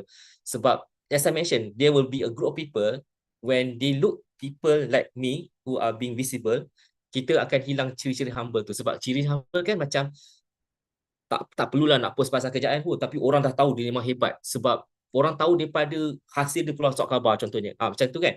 Tapi saya tak sampai ke tahap macam tu lah. I cannot use that strategy sebab saya bukan orang yang hebat macam tu. Sebab tu saya kena guna kaedah-kaedah yang seketika macam ni untuk visible dan membantu saya fikir advancement. Sebab tu untuk saya dikatakan seorang yang humble, saya tak rasa saya kategori itu. Sebab humble ni memang orang yang takkan menceritakan kejayaan dia. Dia kata macam mana? Biar jangan ceritakan apa, something like that. Ada satu pepatah tu, biar kejayaan tu datang sendiri, some sort like that. Saya tak ingat, tapi maksudnya ciri humble tu is not sesuai kepada orang yang visible. Sebab visible ni kita have to be more open in our success and so on. Tapi humble tu maybe bila kita berhadapan dengan orang lain lah, kita akan hormat, kita akan tak meninggi diri. Yes, tapi kalau social media orang tak label humble tu dengan ciri orang yang visible. So itu mungkin satu perspektif negatif yang kita boleh dapat. Tapi as I said, don't bother, because at the end it's about your intention. Your intention must be very clear and honest and clean. Okay, so then you don't feel disturbed lah dengan pandangan orang lain. You don't feel disturbed with other people's perspective on you. Okay, what is your opinion with the current academic landscape in Malaysia? The PhD holders have been appreciated enough, or it because the market of PhD holder has been too competitive? You see, okay, this is how I look into the perspective right now. Kalau you tengok, when we talk about PhD holders, yes, we have now more competitive because there are more PhD holders came out from university every year, and eventually, who will be the winner among this PhD holder? Okay, my first point will be those who publish more papers in the quality journal. At the end, whatever universities that you will apply for, either it's a research university or local or non-research university, if you have a PhD, at the same time, you have a long list of publication in a very good journal, very good high citation and so on, you will have higher chances as compared to the other people. Plus, of course, you also have some kind of working experience, industry and so on. That will be another point lah. But publication, grant still give you quite high percentage bonus mark if you want to be better than the rest.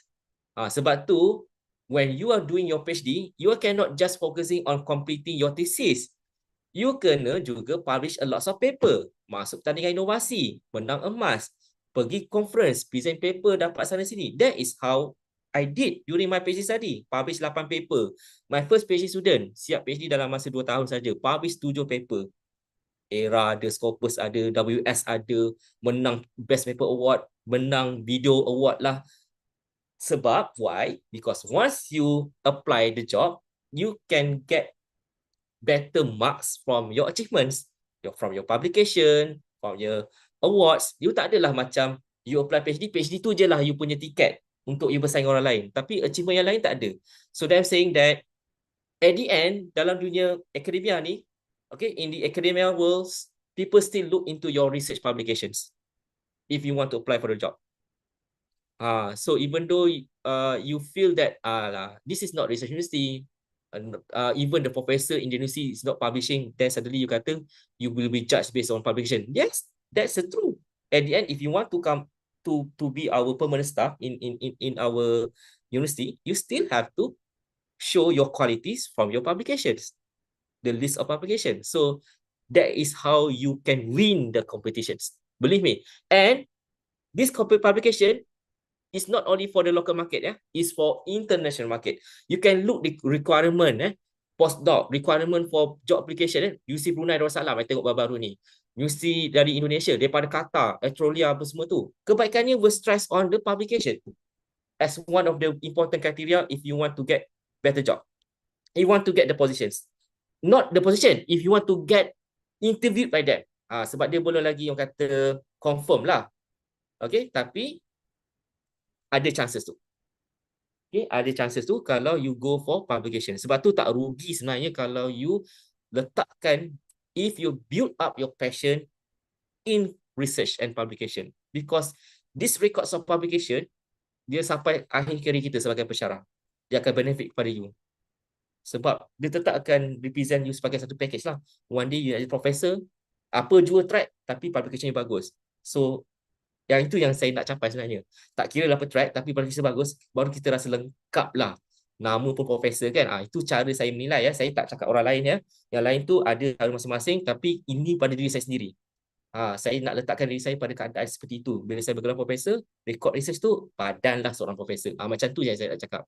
Okay, now, greetings from India to my elder brothers. Okay, thank you, Mr. Karambe, my research partner. Okay, thank you so much for your wish. We have good time collaborate together. And can we get your slide that you presented just now? Yes, for sure. I will give this slide to the organizer. Okay, any other question? that you wish to ask before we end up our session?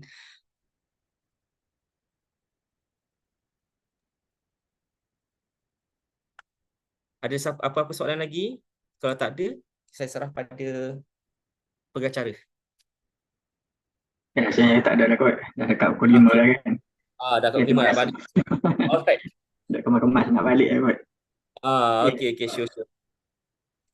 Untuk makluman juga, webinar pada petang ni bersiaran dekat YouTube. So kalau ada masa ni, kalau terlepas apa sharing yang disampaikan pada petang ni, boleh refer dekat YouTube lah. Okay, sure.